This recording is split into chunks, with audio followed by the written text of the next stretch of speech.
lifting education standards and opportunities across NSW. Every student across NSW will have the opportunity to accelerate their learning and study at higher levels under an NSW government plan to lift academic performance at all public schools. Premier Gladys Berejiklian and Education Minister Sarah Michell unveiled the plan today at Alexandria Park Community School, where they also announced a new selective school will be built in southwest Sydney. Ms. Berejiklian said the plan was part of the government's ambition for more opportunities for more students.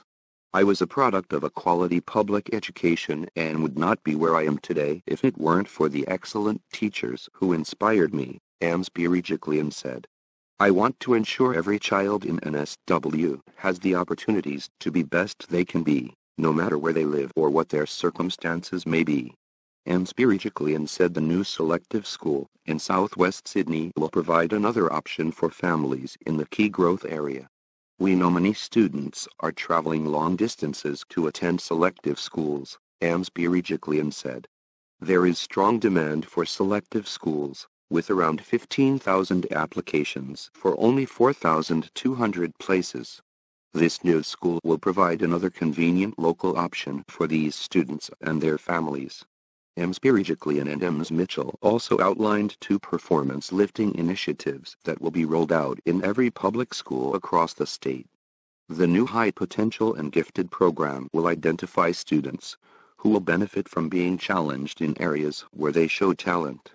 Under the program, students will have access to a personalized learning approach depending on their ability, and will give them the chance to learn above their age. In addition to this, the NSW government's Bump It Up program will be expanded statewide, providing every school in NSW with tailored targets for improving performance. Bump It Up is currently in place in 137 schools that have the greatest potential for lifting literacy and numeracy, and has been an important part of the Premier's priorities to raise academic performance. The program has already lifted academic performance significantly, with more than a quarter of the first 137 schools achieving their targets in the first year alone. Under today's announcement, Bump It Up will be offered in every school, and its targets will be expanded to focus on 5 key areas: literacy, numeracy, well-being, equity and attendance. Ms. Michell said all students should have equitable access to the support they may need to reach their academic potential. These programs not only will help lift academic results, they will help prepare young people for rewarding careers and ventures in the future, Ms. Michell said. NSW is the largest provider of public education in Australia, and we are committed to ensure that every student from Gunnedah to Gordon has access to a top-quality education. The High Potential and Gifted program will be operating in all public schools in NSW by Day 1, Term 1 2021, and Bump It Up by 2020.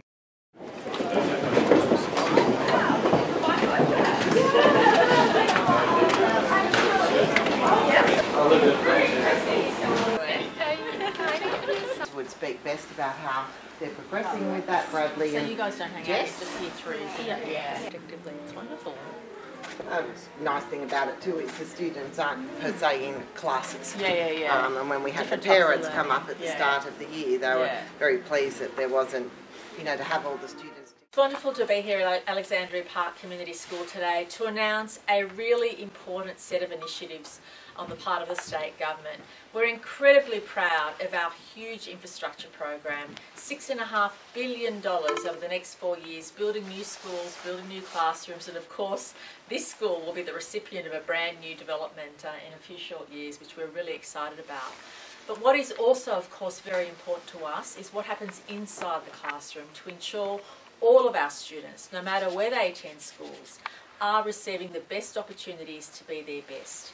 We're really focusing on quality education and improving standards across the board. Today I'm pleased to announce 3 critical initiatives. First of all, the extension of what we call our Bump It Up program.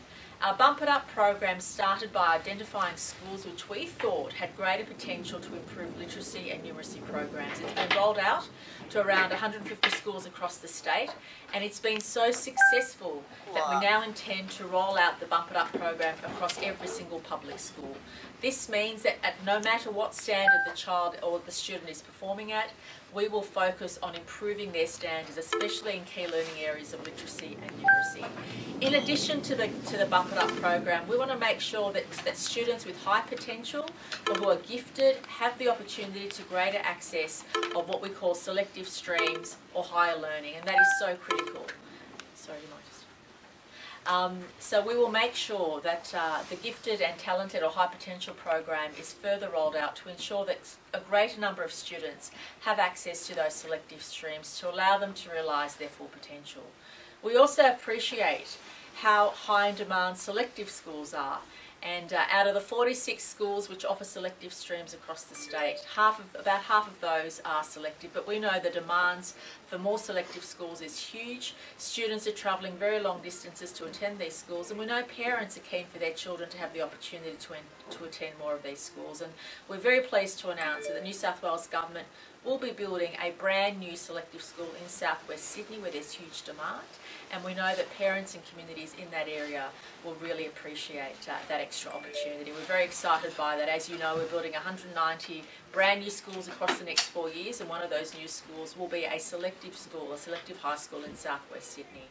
Our government is not only committed to improving the infrastructure across the state, but also ensuring that every child, no matter what learning ability they have, has the opportunity to be their best. And I want to take this opportunity to thank our teachers and our principals who provide that enormous source of inspiration and who support our government's objective of providing equality of opportunity, because if children don't have the opportunity to be their best at school, they are missing out on opportunities later in life. And I appreciate and value my public school education, and I want to ensure every child has the opportunity to be their best, no matter what their learning ability is and no matter where they attend school. And that's why these initiatives will help us raise standards across the board, but also provide opportunities for students who have that higher potential to attend an extra selective school as well.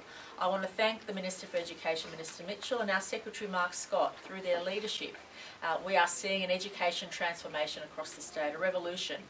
So many new schools, but also improvements in quality education. And this morning I want to thank Ms Featherstone from this wonderful school, and also the students for not only giving us an updated tour of what their learning environment and what they hope for the future, but also giving us an insight into the wonderful new innovative ways that they are learning and reaching their potential. Thanks, Premier.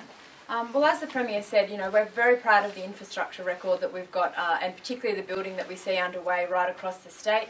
Here at this school, over $100 million being invested in the development that we see next door. But it's also really important that we're investing in the students at the school and in their education, and I think particularly with the ramp up of the programs that the Premier has announced will make a big difference right across New South Wales. In particular in relation to Bump It Up, expanding that to all our schools, but also expanding the areas that we're going to be looking at, from not just only literacy and numeracy, but also student wellbeing, equity and attendance, so we can get a really good picture of how our schools are performing, help them set targets to make sure that they're getting the best that they can out of their students. I think it's incredibly exciting. There's been a lot of consultation already with the school community about these two initiatives. More to come over the next 18 months as we implement both of these policies, but this is about making sure that students right across New South Wales, no matter where they live, will get the best out of their education, and I think that's something that we can be really proud of. Great, thank you. Any questions? Okay, that's fine. Minister, why will the programs not be in place until 2021? So we need to start consultation, or start further consultation I should say, with schools and teachers to roll out these programs, particularly in relation to the High Potential and Gifted program. We want to provide professional development for teachers so that they have the skills that they need to start that implementation. Now, that will be the full scale by 2021. Bump It Up will start by 2020, but we'll actually begin in the second half of this year piloting these programs in schools across the state with full implementation by those dates. If these gifted and talented programs are being rolled out across every school, why do we need selective schools, or at least another new selective school?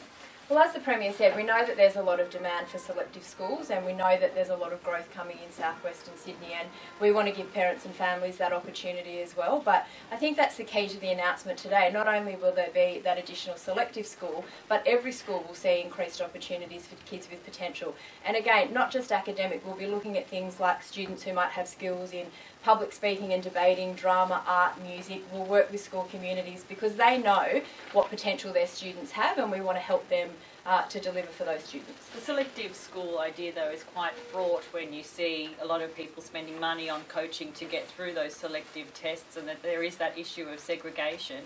How are you going to manage that when you're adding a new selective school, as well as, you know, having the other? Why can't we just have the gifted and talented streams within general public schools as you're rolling out? Sure. Well, as we said, you know, this is something that we know that there's high demand for. We see a lot of children applying for selective schools and not receiving entry. So this is really to give an opportunity for those families in those areas. We are looking at the selective school testing regime at the moment. That is being reviewed. But this is about meeting demand for community in Western Sydney. How big will the new school be?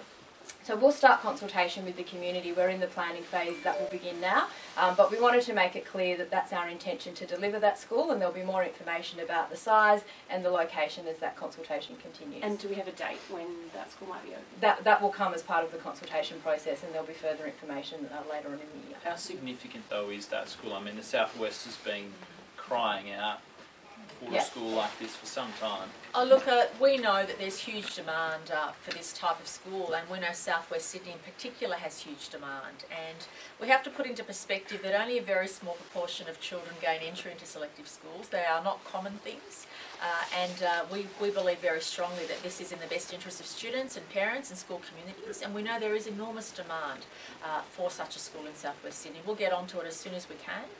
We're looking forward to being able to determine where the location will be through the consultation process, but also really start our intensive phase of focusing on what happens inside the classroom through these programs.